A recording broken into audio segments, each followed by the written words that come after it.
2 days ago I landed in Buenos Aires, so I have the idea of new beginnings fresh in my mind. I want to talk about how to create the best openings, both in writing and in life. The first option I call the big sweep. This is where you open your story with a grand bird's eye sweeping view of the times. This is the way Dickens opens A Tale of Two Cities, where he describes the political and social movements of the time, and the famous opening line is, "It was the best of times, it was the worst of times." If you're new in a city, the way to take this big sweep is to get to a high point and to survey the entire city right behind you. You know that all the action of your life will take place within this setting. Whatever you do, wherever you go, this city will be the backdrop. Somewhere in those streets, the unknown characters are moving around, and it can be fun to imagine the dates where your paths will finally cross. It's like when you hold a new book in your hand. You don't know what those pages contain, but you do know there is a whole world there waiting for you to uncover. A second step is to establish the city as a character in its own right. It will shape how people feel and the mood in the streets. And each city has an overriding drive. So if you take New York, for example, people go there for one reason: to make it big. But like people, cities will have varied personality traits. And I like to think of the neighborhoods as these different traits. So for example, in Buenos Aires, I'm getting the impression that if I want to relax, be by myself, gather my thoughts about life, I'll head further north to one of the cafes there. But if I want the energy and the excitement, I'm going to head straight downtown to the Plaza de Mayo. Over time, you develop a sense of personal history, a sense of what has happened to you in this city and the places that really mean something significant. You form a relationship with a city. The perfect example of this is the song Barcelona by Queen.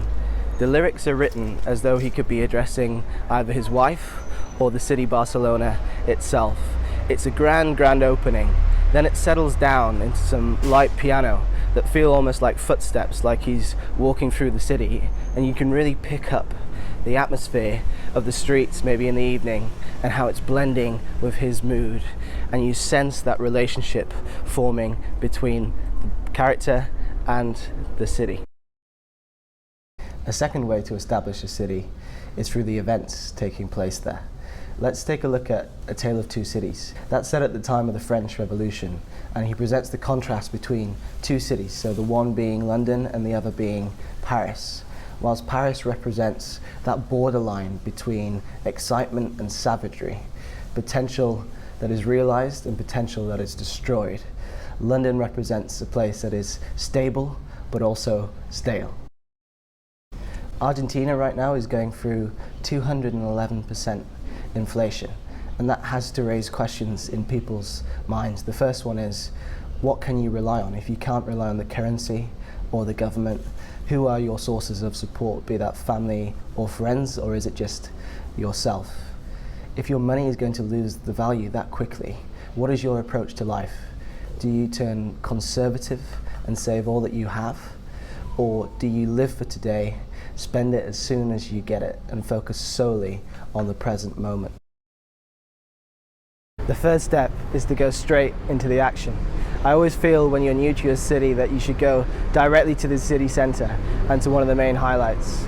So I've come here to the Teatro Colón to buy myself some opera tickets, and tonight it's going to be salsa. This is more of a thriller way of starting a novel, but any genre should give you that sense of immediacy. So there you have my thoughts on how to create memorable openings. I hope it's enticed you to stick around for some more. I'm going to be releasing a new video every week with the aim of helping you with two things. The first is sources of inspiration to get your writing going, and the second is ways of forming a habit so it becomes a consistent part of your life. If you want to know the reasons why I came to Buenos Aires for my writing, then you can watch this video here. Otherwise, I will leave you with a clip from the salsa night, going straight into the action. See you next time.